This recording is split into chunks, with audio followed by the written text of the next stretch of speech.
గౌరవ ముఖ్యమంత్రి నారా చంద్రబాబు నాయుడు గారి యొక్క సారథ్యంలో మీ భూమి మీ హక్కు పట్టాదారుల పాస్బుక్లు రాజముద్రతో ఇచ్చేటువంటి యొక్క కార్యక్రమంలో భాగం పంచుకున్నటువంటి ప్రతి ఒక్కరికి కూడా రైతు సోదరులకు అందరికీ కూడా ముందుగా నా నమస్కారాలు మీ అందరికీ కూడా తెలియజేసుకుంటూ ఈరోజు కూటమి ప్రభుత్వం అధికారంలోకి వచ్చిన తర్వాత ఈవేళ మన ఆస్తుల మీద మనకు ఒక నమ్మకం విశ్వాసం. ఎందుకంటే మన తాత తండ్రుల దగ్గర నుంచి వారసత్వంగా కానీ మన కష్టార్జితంతో వచ్చినటువంటి ఆస్తులు కానీ ఈరోజు మన చేతిలో ఉన్నవి మనవ అనేటువంటి అభిప్రాయం విశ్వాసం ఇవాళ పాస్బుక్లు చూస్తుంటే మనందరూ కూడా కలుగుతున్నటువంటి పరిస్థితి. ఎందుకంటే గతంలో మనందరం కూడా చూసాం, ఆ రోజు జగన్మోహన్ రెడ్డి ఫోటోతో ఉన్నటువంటి పాస్బుక్లు చూస్తే ఇది నాదా జగన్మోహన్ రెడ్డిదా అని ఒక భయం వాళ్ళలో కలిగేటువంటి పరిస్థితి. డాక్యుమెంట్లు చూస్తే వైఎస్ఆర్సీపీ రంగులతో డాక్యుమెంట్లు మన డాక్యుమెంట్లు చూస్తే ఇవి మనవా వైఎస్ఆర్సీపీ పార్టీ నాయకులు అనేటువంటి ఒక భయం కలిగేటువంటి పరిస్థితి ఉండేది. మన పొలం దగ్గరికి వెళ్తే అక్కడ ఉన్నటువంటి జగన్మోహన్ రెడ్డి ఫోటోలతో ఉన్నటువంటి సరిహద్దు రాళ్లు చూస్తే ఈ పొలం నాదా లేదా రేపొద్దున భవిష్యత్తులో జగన్మోహన్ రెడ్డి వైఎస్ఆర్సీపీ అంటారా అనేటువంటి ఒక భయం కలిగేది.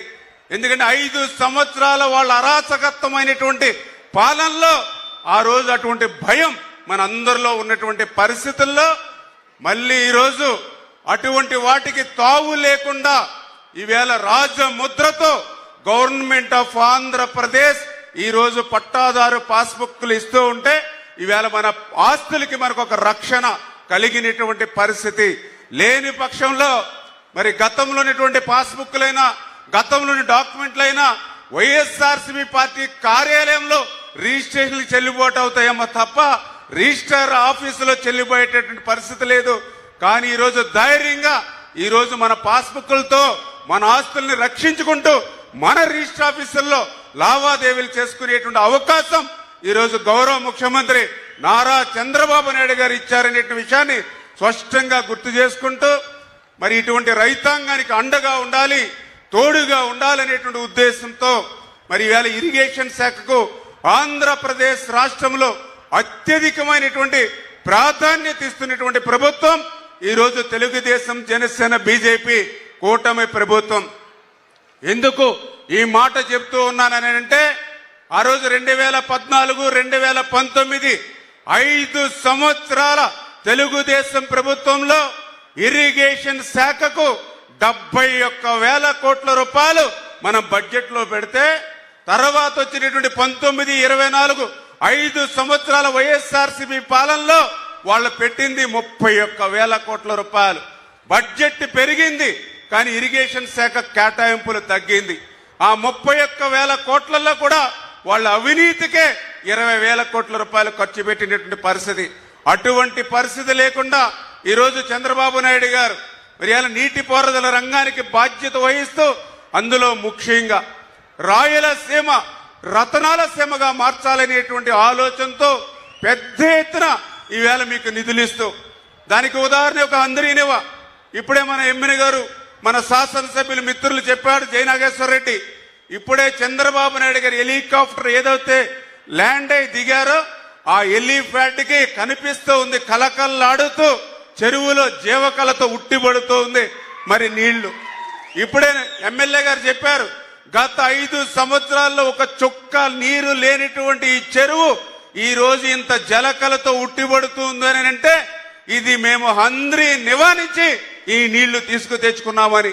మరి అటువంటి హంద్రీ నివా ఎందుకు ఈ మాట చెప్తున్నానంటే రాయలసీమ బిడ్డ అని చెప్పుకు తిరుగుతుండేటువంటి వ్యక్తి 5 సంవత్సరాల్లో హంద్రీ నివాకు ఒక తట్టం మట్టి తీయలేదు, ఒక్క అరబస్తా సిమెంట్ పోయలేదు, ఒక్క రూపాయి ఖర్చు పెట్టలేదు.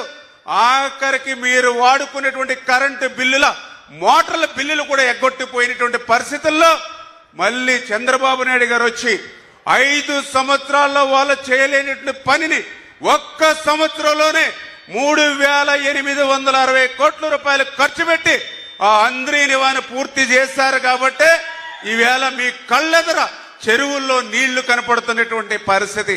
ఇట్లా ఒక హంద్రీ నివానే కాదు ఈవేళ రాయలసీమలో ఉన్నటువంటి ఏ జలాశయం, రాయలసీమలో ఉన్నటువంటి ఏ రిజర్వాయర్ చూసినా కూడా ఈ రోజు ఖరీఫ్ పంట అంటే ఒక పంటకు పుష్కలంగా వాడుకున్న తర్వాత కూడా ఈ రోజు మళ్ళీ 80-90% నీళ్లతో ఫిబ్రవరి నెలలో కూడా జలకలతో ఉట్టి పడుతున్నాయని అంటే అది చంద్రబాబు నాయుడు గారు ఈ రాయలసీమ మరి ఏదైతే ఇరిగేషన్ శాఖ ఇస్తున్నటువంటి ప్రాధాన్యత అనే విషయాన్ని సందర్భంగా మరి తెలియజేసుకుంటూ మరి నిన్ననా మొన్ననా కూడా ఇక్కడే పోతిరెడ్డిపాడు దగ్గర మరి ఏదైతే అందరూ కూర్చోండమ్మా, ఏదైతే పోతిరెడ్డిపాడు దగ్గర మరి నిన్ననే ఒక సభ పెట్టడం జరిగింది వైఎస్ఆర్సీపీ నాయకులు.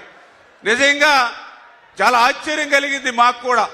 ఎందుకంటే 5 సంవత్సరాలు నీకు అధికారం ఇస్తే రాయలసీమ గుర్తురాలా, ఈవేళ అధికారం పోగానే మళ్ళీ రాయలసీమని నీకు గుర్తుకొస్తున్నటువంటి పరిస్థితి.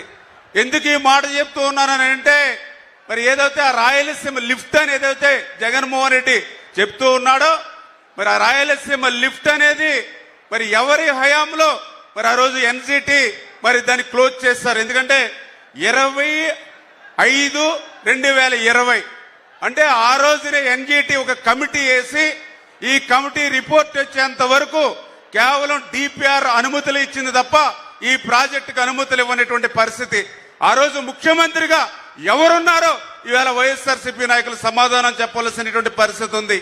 మరి అదే రాయలసీమ లిఫ్ట్ మీద చాలా క్లియర్ గా 29/10/2020 సంవత్సరంలో ఎన్జిటి దీనికి ఈసీ అనుమతులు లేవని స్టాప్ ఆర్డర్స్ చాలా క్లియర్ గా ఇచ్చినటువంటి పరిస్థితి. ఆ యొక్క 2020 సంవత్సరంలో ముఖ్యమంత్రిగా ఎవరున్నారో మరి ఈవేళ వైఎస్ఆర్సీపీ నాయకులు సమాధానం చెప్పవలసినటువంటి పరిస్థితి ఉంది.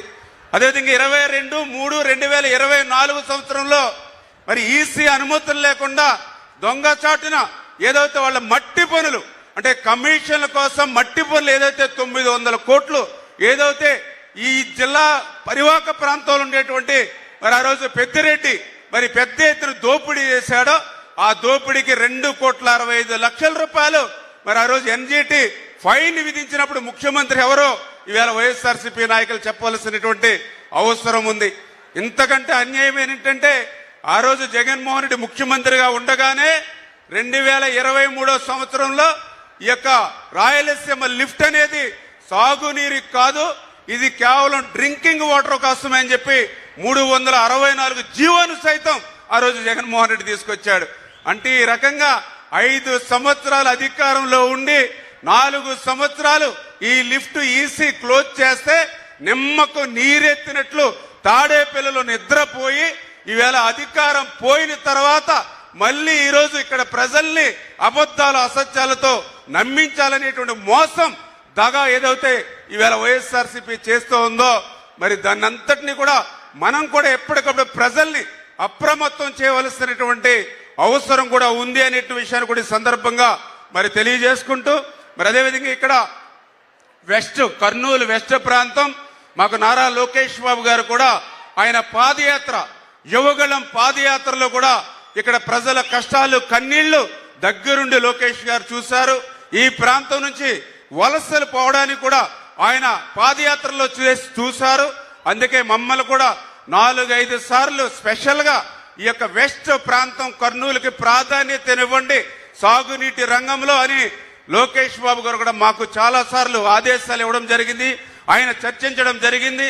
అందుకే గౌరవ ముఖ్యమంత్రి గారు కూడా మరి ఏదైతే ఈ గుండ్రేవులు గాని అదేవిధంగా వేదావతి గాని గురు రాఘవేంద్ర గాని ఏదైతే ఈ ప్రాంతానికి ఒక సస్యశ్యామలం చేసేటువంటి విధంగా ప్రాజెక్టులు ఏవైతే ఉన్నాయో మరి ఆయన కూడా ప్రాధాన్యతనిస్తూ వేదావతిని కూడా ఆల్రెడీ మొన్ననే మాకు రివ్యూలో కూడా అది ప్రాధాన్యత పెట్టే ఆ ప్రాజెక్టు యాక్చువల్గా గత ప్రభుత్వం క్యాన్సిల్ చేస్తే మళ్ళీ మన ప్రభుత్వం వచ్చిన తర్వాత దాన్ని పునరుద్ధరించి ఆ పనులు కూడా పూర్తి చేస్తూ ఉన్నాం. ఈ రకంగా మరి చంద్రబాబు నాయుడు గారి ఆధ్వర్యంలో రేపు భవిష్యత్తులో రాయల కాలంలో ఏ రకంగా అయితే రాయలసీమ రత్నాల సీమగా విరజిల్లిందో మళ్ళీ చంద్రబాబు నాయుడు గారి హయాంలో ఈ రాయలసీమ రత్నాల సీమగా మారుతుంది అనే విషయాన్ని మరొక్కసారి మీ ద్వారా అందరికి కూడా తెలియజేసుకుంటూ సెలవు తీసుకుంటున్నాం. Thank you.